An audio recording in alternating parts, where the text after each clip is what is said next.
तो हेलो दोस्तों, मेरा नाम है आसिफ अग्रवाल और मैं नीट 2020 में 680 मार्क्स स्कोर किया आउट ऑफ 720। ठीक है, तो सबसे पहले मैं आंसर कर दूं कि बहुत लोग पूछते थे कि जो है फ्रीक्वेंसी जो हमारे लेक्चर्स की है वो खराब हो चुकी है कुछ एक वीक से। तो उसका मेन रीजन ये था कि पहले रिजल्ट आया। ठीक है, जो फैमिली फंक्शन थे उनको डिले कर दिया गया था, मतलब जो पहले फंक्शन थे लॉकडाउन में उसको डिले कर दिया गया था और नीट के एग्जाम के बाद रखा गया था, तो उन फंक्शंस को मैं अटेंड कर रहा था। उसके बाद अभी काउंसलिंग स्टार्ट हो रहा है, तो उसके लिए थोड़ा काम मुझे करना पड़ता है। जो आपका बुक बन रहा है तो उसका ऑलमोस्ट पार्ट 1 बन चुका है। ठीक है, वो ऑलमोस्ट बन के उसको 8 से 10 दिन हो गया, लेकिन उसको रिलीज नहीं कर पाया क्योंकि उसमें कुछ एडिटिंग है, कि कैसे मार्जिन लगाने, वो सारी चीजें मुझे इतना नहीं आता, तो मैं उसको सीख के टाइम देके कर रहा हूँ। ठीक है, आपके मैंने ऑर्गेनिक की बहुत लोग बोल रहे थे कि जो बुक थी 80 पेजेस की पूरी ऑर्गेनिक बेसिक लेवल से, ठीक है, क्या होते हैं कार्बन वैलेंसी, क्या होती है अल्केन, क्या होता है, वहां से लेके एडवांस लेवल तक मैंने उसमें लिखा हुआ है। अगर आपको अपने खुद के नोट्स बनाने तो उसको रेफर कर सकते हो। ठीक है, तो इस वीडियो में देखेंगे हम लोग क्या क्या गलती नहीं करनी। ठीक है, देखो सबसे पहले आपने बहुत वीडियो देखे होंगे जिसमें बताया गया कि ये स्ट्रेटेजी फॉलो करो, वो स्ट्रेटेजी फॉलो करो, लेकिन मैं आपको बता दूं कि स्ट्रेटेजी सबकी अलग अलग होगी, यूनिक होगी। ठीक है, कोई आपको ए पॉइंट से लेके पहुंचना है बी पॉइंट तक। ठीक है, अब उसको इसमें एक स्ट्रेट रास्ता है, एक ऐसा रास्ता है, एक थोड़ा लॉन्ग है। ठीक है, सबका डिस्टेंस जो है अलग अलग है लेकिन डिस्प्लेसमेंट सेम है। ठीक है, तो लास्ट डेस्टिनेशन आपका मैटर करता है, आप कितना बड़ा रूट लेके जा रहे हो। ठीक है, आपने कितना ज्यादा हार्डवर्क किया वो मैटर नहीं करता अगर आपका रिजल्ट नहीं है। मतलब रिजल्ट अगर आपका आ गया, ठीक है, तो आप बोलोगे कि मैंने इतना घंटा पढ़ाई किया, कोई बोला 10 घंटे किया था, कोई बोला 8 घंटे, कोई बोला 6 घंटे, देखिए अगर सबका मार्क्स सेम है तो उसका कोई मतलब नहीं है। ठीक है, तो आपको ढूंढना है क्या स्मार्ट वे से ए से बी पॉइंट के बीच में सबसे फास्टेस्ट रूट में कैसे पहुंच पाओ।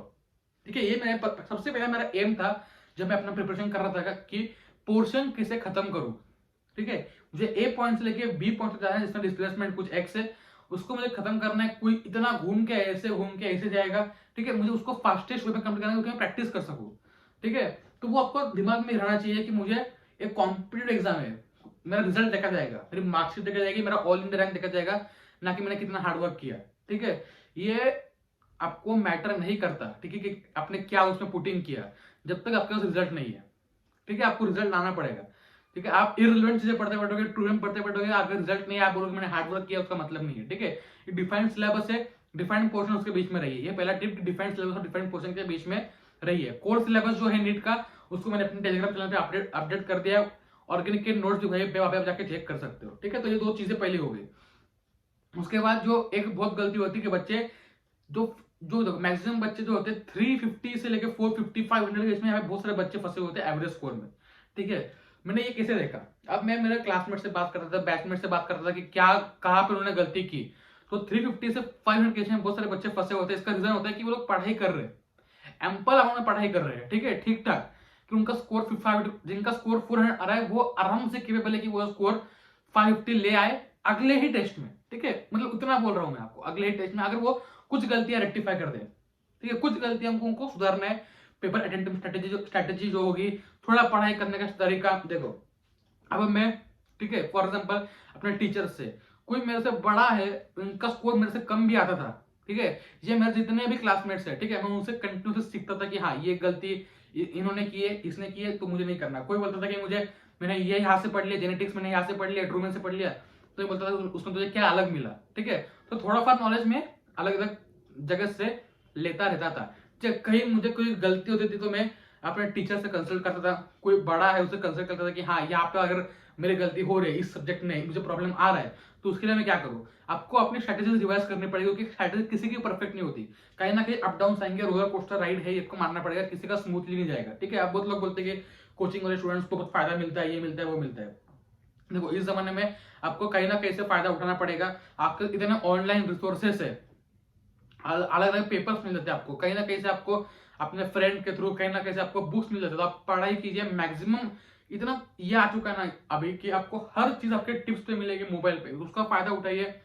तो उसको सारा चीजें एक्सेस करके अपना स्कोर को बढ़ाइए। ठीक है, आपको, ठीक है, ये तो एक बहाना होगा कि इसके पास ये फैसिलिटी मेरे पास नहीं है। ठीक है, अब मैं बोलूंगा कि अंबानी के पास ये है, मेरे पास नहीं है, तो मैं क्या करूं उसके लिए। ठीक है, तो आपको फैसिलिटीज तो सबके अलग अलग होंगी, किसी के पास, किसी का देखो, किसी का लेवल होगा कि वो कोचिंग में एनरोल कर दे, किसी का होगा कि वो हाई हाई मतलब जो जिनकी फीस ज्यादा है कोचिंग की, वहां पे एनरोल कर दे।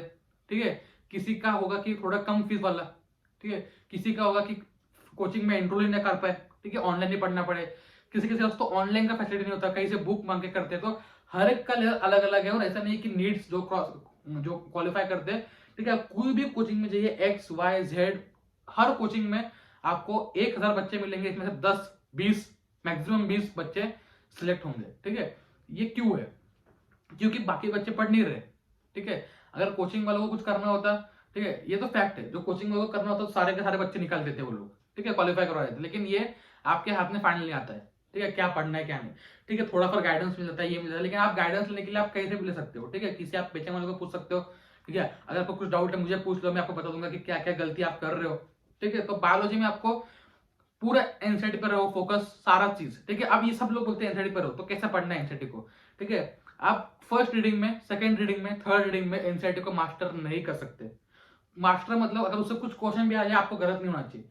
अब बहुत कॉमन सी चीज है कि अगर आप आज चैप्टर पढ़ते हो कोई, आप कल सुबह उठाओगे, उस चैप्टर को उठाओगे, ठीक है, तो उसमें से आप 25-50% आप चैप्टर भूल चुके होगे, फैक्ट है ये। उसके अगले दिन उठाओगे तो भूल जाओगे, ठीक है। तो क्या करना है, फर्स्ट रीडिंग जब पढ़ते हो चैप्टर की, उसको आराम से 5-6 घंटा लेके करो, सेकंड रीडिंग को थोड़ा कट डाउन करो, थर्ड रीडिंग को थोड़ा कट डाउन करो, और जो एक फाइनल रीडिंग होती है उसका टाइम फिट कर दो कि मैंने एक बार, मैंने मतलब इस चैप्टर को टेस्ट मेरी आ रही तो मैंने इसको चैप्टर को 5 बार कर दिया, ठीक है। अब जब मैं इसको हर बार रिवाइज करूंगा तो उसको मैक्सिमम मैं बराबर दूंगा। अब बहुत लोग बोलते हैं 50 मिनट्स में रिविजन करो, 50 मिनट्स में, ये सिर्फ नीट के एक दिन पहले ठीक है। आप 15 मिनट में रिवाइज नहीं कर सकते बायोलॉजी का चैप्टर, ठीक है, ये आप मान के चलो। तो आपको क्या करना है, जब आपको कोई टेस्ट आ रहा है तो 1 घंटे आपको पता होता है, मेरा एक पेस बन जाता है, आप जितना प्रैक्टिस करोगे पेस बन जाता है कि मुझे पता है कि मुझे ह्यूमन फिजियो रिवाइज करना, टेस्ट आ रही है कोई, लगभग मुझे आज के दिन में 3 घंटे 4 घंटे दूंगा, कल के दिन में 3-4 घंटे दूंगा, मेरा ह्यूमन फिजियो रिवाइज हो जाएगा एनसीईआरटी से पूरा, ठीक है। तो मैं पूरा दिन भर ह्यूमन फिजियो कर लूं, कभी भी कर लूं, मुझे पता है, आइडिया है। ये आता है प्रैक्टिस से, आपके नंबर ऑफ रीडिंग्स के बाद, ठीक है। बहुत सारे रीडिंग्स करने पड़ते हैं, ठीक है, एक रीडिंग में आपको समझ में नहीं आएगा।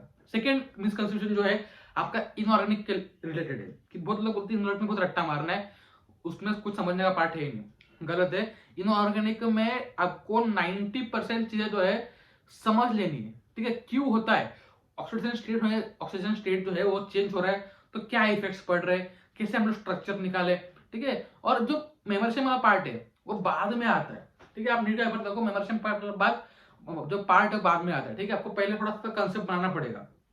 अब कोई मुझे पूछ ले कि इतने अनपेड इलेक्ट्रॉन 0 है स्कैंडियम +3 में, ठीक है। अब उसके अंदर कलर लिखा होता है, कलरलेस, ठीक है। अब मैं बोलूंगा कि ये तो याद करने वाली चीज होगी, लेकिन नहीं, याद करने वाली नहीं है। स्कैंडियम का इलेक्ट्रॉन कॉन्फिडेंट निकालो, अनपेड इलेक्ट्रॉन 0, इलेक्ट्रॉन ही नहीं उसके मतलब 3D ऑर्बिटल में, ठीक है। तो अनपेड इलेक्ट्रॉन 0 हो गए, ठीक है। पेड इलेक्ट्रॉन से सारे के सारे भरे हुए अंदर फुल, तो आप बोलोगे कि इसमें कोई कलर है नहीं, क्योंकि यहाँ से इलेक्ट्रॉन एक्साइट ही नहीं होगा ऊपर, और ना कंसेप्ट है, ठीक है। जब नीचे आएगा तो वो कोई कलर देगा ही नहीं, तो इसका कंसेप्ट को बनाने पड़ेंगे, ठीक है। तभी आपका इनऑर्गेनिक जो है आपको इजी जाएगा। तो ये सेकंड गलती होगी इनऑर्गेनिक के रिलेटेड। ऑर्गेनिक में जो गलती करते हैं कि बहुत सारा एक्स्ट्रा पढ़ लेते हैं। अब मैंने थोड़ा गलती किया था इसमें, अभी अभी भी मैंने किया था, पिनाकोलोन, ऐसे कुछ रिएक्शन अलग अलग, फ्राइज रीअरेंजमेंट, ये सारी चीजें मैं पढ़ चुका हूँ, ठीक है। इसको क्वेश्चन प्रैक्टिस किया लेकिन कुछ फायदा नहीं हुआ। तो एनसीईआरटी से स्टिक रही है इनऑर्गेनिक के लिए।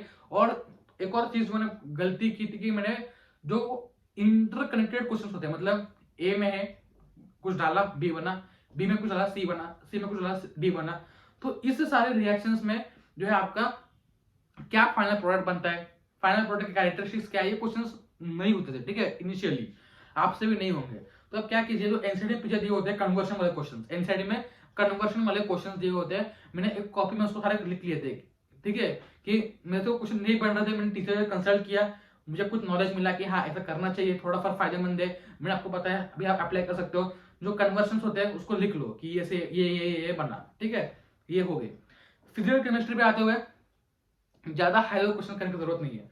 अब बहुत बच्चे टाइट्रेशन पे लेके क्वेश्चन बना लेते हैं इक्विलिब्रियम में, ठीक है। टाइट्रेशन, हम लोग टाइट्रेशन करेंगे और उसमें दिमाग खराब करेंगे टाइट्रेशन पे, टाइम नहीं है, 6 महीने है, आपको एक कॉम्पिटिटिव एग्जाम क्लियर करना है, ठीक है। एक एंट्रेंस टेस्ट है, ये नहीं कि आपका नॉलेज चेक किया जाएगा, आपका OMR चेक किया जाएगा, ठीक है। ये सबसे बड़ी गलती है। ये आप मतलब फिजिकल केमिस्ट्री में ज्यादा हाई लेवल नहीं पढ़ना है। टाइट्रेशन जो सिलेबस के बाहर है ना, छोड़ दो, पूरा छोड़ दो, याद करने की भी जरूरत नहीं है, ठीक है। उसके बाद फिजिक्स पे आते हैं। फिजिक्स में गलती ये होती है, कभी कभी पता होगा कि आपका कंसेप्ट पता है आपको, ठीक है, फिर भी आपका पेपर कंप्लीट नहीं हो पाएगा, प्रैक्टिस कम होती है, या ये देखो ये मिस्टेक्स मेरे साथ होती है, पता नहीं बहुत लोगों होती भी है। अब आपका कोई कैलकुलेशन है, ठीक है, 4 × 5 करना है 20, कभी कभी आप 9 लिख के आ जाओगे, ठीक है, आंसर मार्क कर दोगे। ये गलती बहुत कॉमन है, ये तो सारे लोगों से होती है, इसे हम कहते हैं सिली मिस्टेक, ठीक है। अब सिली मिस्टेक होती है क्योंकि हम लोग उस समय थोड़ा सिली बिहेव करते हैं, लेकिन इसको इंप्रूव करने का एक तरीका है प्रैक्टिस। ये मेरी फिजिक्स में बहुत सारी सिली मिस्टेक होती थी पूरा साल भर, ठीक है, बहुत ज्यादा मुझे तकलीफ आई कि हाँ अरे यार ये क्यों गलत कर दिया, वो क्यों गलत कर दिया, और नीट एग्जाम में भी यही हुआ, ठीक है। रिग्रेट नहीं है इतना क्योंकि स्कोर अच्छा था, गवर्नमेंट सीट मिल रही है अच्छे कॉलेज में, लेकिन मतलब फिजिक्स में मैंने 8.3 × 3 करना था, जिसका आंसर था 2.5, मैंने 2.05 मार्क कर दिया, क्वेश्चन था, ठीक है।